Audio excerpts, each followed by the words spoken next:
Hey guys, welcome to my page. So यहाँ मैं आपके साथ शेयर करना चाहूँगी बहुत ही सुंदर सा ब्लाउज़ जिसे बनाना काफ़ी आसान है। इवन इफ़ आप बिगनर हैं स्टिल आप इसे बना सकते हैं। So now let's get started. इसे बनाने के लिए आप अस्तर के लिए ले लीजिए आधा मीटर का फैब्रिक एंड कपड़े के लिए ले लीजिए आधा मीटर। सबसे पहले हम अस्तर की कटिंग कर लेंगे, जिसके लिए कपड़े को एक बार ही फोल्ड करके दोबारा से हमें बस फोल्ड कर लेना होगा। एक साइड खुली ही होगी, एक साइड बंद। सो यहाँ पर आप देखेंगे मैं अपना कोई भी एक टॉप प्लेस करते हुए मार्किंग कर लूँगी। लंबाई आपने जितनी चाहिए आप उतनी रख लीजिए। मेरा फैब्रिक जितना था मैंने उतनी लंबाई रख लिया है। अब मैं कंधा देख लूँगी मेरा कितना है, उतना ही सेम आपको यहाँ पर मार्क कर लेना होगा। बट ध्यान दीजिए जो भी आप मार्किंग कर रहे हैं उसमें 1 इंच का मार्जिन तो आप ज़रूर छोड़ें। यहाँ पर मैं कंधा देख लूँगी कितना है, तो कंधे का मेजरमेंट जितना भी मेरा आया था उसका 1 इंच ज़्यादा मैंने ले लिया है। एंड ऊपर से नीचे तक का मैंने स्ट्रेट लाइन ड्रॉ कर लिया है। जो मेरा कंधे के नीचे का मेजरमेंट है वो मैंने ले लिया है 1 इंच एक्स्ट्रा छोड़ते हुए। इसी तरीके से आप सारा मेजरमेंट लेते जाइए एंड मार्किंग करते जाइए। बहुत ही ज़्यादा आसान होता है। यहाँ पर मैं ऊपर से देख लूँगी मेरी कमर कौन से इंच पे आ रही है। 20 इंचेस पे आ रही थी, तो वहाँ पर मैंने मेजर कर लिया है 20 इंचेस पे कितनी चौड़ाई थी। सो मैं इंच टेप प्लेस करते हुए मेजर कर लूँगी एंड देन इन्हें मिला लूँगी। जो हमारा आर्म होल है वो थोड़ा कर्व शेप का होता है, इसलिए यहाँ पर मुझे इस तरह का शेप दे देना होगा। अब इन सारी मार्किंग को हम मिला लेंगे एंड मिलाने के बाद इन सारी मार्किंग को हमें कट कर लेना होगा। गले के लिए मैं यहाँ पर लंबाई रख रही हूँ 4 इंच की, चौड़ाई 3 इंच की। आधा इंच कंधा डाउन फॉल होता है, इसलिए आधा इंच मैंने कंधे को गिरा दिया है इस तरीके से स्लैंट शेप देते हुए। अब इन सारी मार्किंग को आपने कट कर लेना होगा। सो यहाँ पर हमने कर लिया है अस्तर की कटिंग फ्रंट एंड बैक दोनों के लिए। सो जो हमारा आगे का कपड़ा है उसे आप ऐसे ही रहने दीजिए एंड जो हमारा पीछे का कपड़ा है उसमें हम एक शेप ड्रॉ कर लेना होगा। ये मेरा आगे का कपड़ा है तो उसका जो आर्म होल है वो आधा इंच और कम करना होता है। यहाँ पर मैं कट करके इसे साइड में रख लूँगी। ये रहा मेरा आगे का ब्लाउज़। जो पीछे का ब्लाउज़ है बैक साइड पे हमें एक पैटर्न ड्रॉ करना है, जिसे इसे दोबारा से फोल्ड कर लेंगे एंड दोबारा से मैं एक शेप दे दूँगी। सो इस तरीके का मैं इसे थोड़ा सा ओपन रखूँगी एंड डोरी पैटर्न का क्रिएट करूँगी। बहुत आसान है गाइस, दिखने में अगर आपको ट्रिकी लग रहा हो बट बनने के बाद बहुत आसान है। बॉटम से आप 2 इंच पे एक पॉइंट ड्रॉ कर लें एंड ऊपर से 3 इंच की लंबाई पे, जहाँ पर हमने गला कट किया उसके नीचे से 3 इंच की लंबाई पे चौड़ाई आप 4 इंच पे मेजर करके इन्हें इस तरीके से हमें मिला लेना होगा। अब बस इस मार्किंग को हम कट कर लेंगे, जैसे दिखाई दे रहा है आप वैसे ही कट कर लें। बहुत ही सिंपल है। अगर आपको डिफ़िकल्ट लग रहा हो आप सबसे पहले इसकी कटिंग पेपर पे कीजिए, न्यूज़पेपर पे एंड देन ब्लाउज़ पे कीजिए, अगर फिर आपको कॉन्फिडेंस आ जाएगा। इस तरीके से मैंने इन दोनों को कट कर लिया है।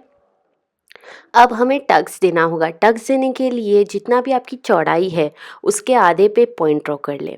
अब 2 हिस्से में ये बन जाएगा, तो अब दोनों का आधा आधा लेना होगा। जैसे कि मेरी टोटल चौड़ाई थी 18 इंच, उसका आधा था 4.5 इंच। 9 इंच, 9 इंच के बाद जो आधा था वो 4.5 इंच था। तो दोनों तरफ मैंने एक पॉइंट ड्रॉ कर लिया है। अब टक्स बनाने के लिए आपको कंधे से लंबाई 10 इंच पे लेना होगा एंड देन दोनों तरफ आधा आधा इंच लेते हुए आपने टक्स बना लेना होगा।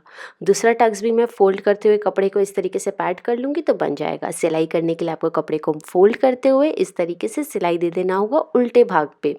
ऐसे ही मैंने दोनों जो हमारा पीछे का कपड़ा था उसमें भी मैं टक्स दे दूँगी सेम इसी तरीके से। एंड अब देखो ये हमारा जो अस्तर है उसकी कटिंग हो चुकी है। सेम ऐसे ही हमें हमारे जो कपड़ा है ऊपर का कपड़ा उसके साथ भी करना होगा। सेम कटिंग, सेम टक्स देना होगा, सेम जैसे हमने फ्रंट का कटिंग किया था, सेम जैसे बैक का कटिंग किया था, सेम ऐसे ही आपने कर देना होगा। तो मैंने इसे सिर्फ एक बार सबसे पहले फोल्ड कर लिया है, क्योंकि यहाँ पर हम सिर्फ आगे का कपड़े की कर रहे हैं, इसलिए एक बार फोल्ड कर लिया है। जितनी रिक्वायरमेंट है कपड़े की उतनी ही आप फोल्ड कर लें। इसे इसके ऊपर रख लें एंड देन ट्रेस करते हुए आप कटिंग करते जाइए। जैसे शेप दिया गया है सेम डिज़ायर शेप देते हुए आप मार्किंग करके कटिंग कर लें। ऐसे ही आपको पीछे का कपड़े की भी कटिंग कर लेना होगा। सेम एक बारी फोल्ड करते हुए दोनों कपड़ा प्रेस करते हुए आपने मार्किंग करते हुए कटिंग कर लेना होगा। बहुत ही सिंपल एंड ईजी है गाइस। सो इस तरीके से हमारा आगे का जो कपड़ा है वो कट हो चुका है। टक्स भी आपने लगा लेना होगा, टक्स की भी सिलाई दे देना होगा। उसके बाद इसे एक के ऊपर एक रखना होगा। जो सीधा तरफ होगा वो अंदर की तरफ होगा एंड गले की किनारी पे सिलाई दे देना होगा एंड आर्म होल पे सिलाई दे देना होगा। यहाँ पर टक्स तो आप देख लें मैंने लगा लिया है। इसे एक के ऊपर एक रख के गले की ओर एंड जो आर्म होल है वहाँ पर भी हमें सिलाई देना होगा। आर्म होल पे हम सिलाई इसीलिए दे रहे हैं क्योंकि यहाँ पर हम आस्तीन नहीं लगा रहे हैं। अगर आपको आस्तीन लगाना है तो आप आस्तीन लगा सकते हैं। किनारी से सिलाई देने के बाद छोटे छोटे कट्स लगा लेना होगा, क्योंकि इससे अब हमें पलटना होगा। पलटने के लिए जब भी आप कट्स लगाएंगे तो काफ़ी आसान हो जाएगा आपका पलटना। तो यहाँ पर मैं छोटे छोटे कट्स लगा लूँगी। कट्स लगाने के बाद इसे पलट लूँगी।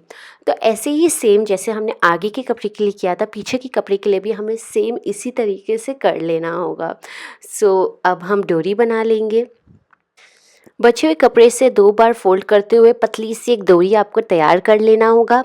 तो ये जो डोरी है हमारी, इसे हमें 2-2 या 3-3 इंच की लंबाई पे हमें कट करते हुए जब अस्तर को कपड़े के साथ जोड़ेंगे तो लगाना होगा। तो यहाँ पर मैं 3-3 इंच की लंबाई की डोरी को कट कर लूँगी। इसी तरीके से मैं 8 कट कर रही हूँ। एक तरफ 4 लगाऊँगी, एक तरफ 4। ये लूप होगा जिसके थ्रू हमें डोरी पास करना होगा। तो सबसे पहले हम लूप तैयार कर लेंगे। तो यहाँ पर आप देख लें, मैंने इसे कट कर लिया है।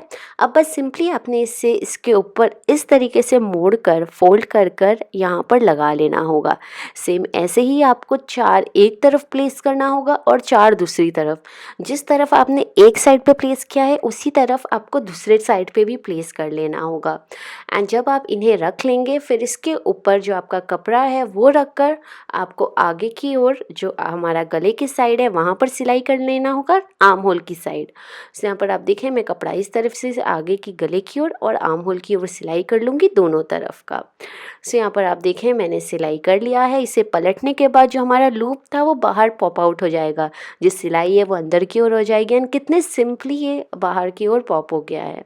अब बस इसके ऊपर हमारा जो पीछे का आगे का ब्लाउज़ है उसे रख कर कंधों को जोड़ लेना होगा, साइड सी लेना होगा एंड नीचे की किनारी मोड़ लेना होगा। यहाँ पर मैंने सारे स्टेप्स कर लिया है। अब बस एक और डोरी की आपको ज़रूरत होगी। सेम उसी तरीके से आप डोरी बना लें एंड इसके थ्रू आप पास कर लें। इसके थ्रू इस तरीके से जैसे हम शूलेस टाई करते हैं उसी तरीके से आपको डोरी पास कर लेना होगा। नीचे की अगर आप चाहें तो हैवी लटकन लगा लें या कपड़े का लटकन खुद बनाकर लगा लें एंड आपका ये ब्लाउज़ तैयार हो जाएगा। बहुत ही ईजिली, बहुत ही क्विक था। इस तरह के ब्लाउज़ को आप साड़ी के साथ कैरी कीजिए, लहंगा चोली के साथ कैरी कीजिए। काफ़ी डिफरेंट तरीके से आप कैरी कर सकते हैं। अगर हैवी मटेरियल में आप बना रहे हैं तो नीचे प्लाजो, लाइक सिंपल प्लाजो के साथ कैरी करेंगे, बहुत ही सुंदर लगेगा। आप अपने ओन क्रिएटिव आइडियाज़ के साथ इसे कस्टमाइज़ कीजिए। वीडियो पसंद आए देन इसे लाइक ज़रूर से कीजिए एंड अपने फ्रेंड्स एंड फैमिली के साथ शेयर करना ना भूलें। Till then, thank you so much for watching guys. Bye bye, till the next time.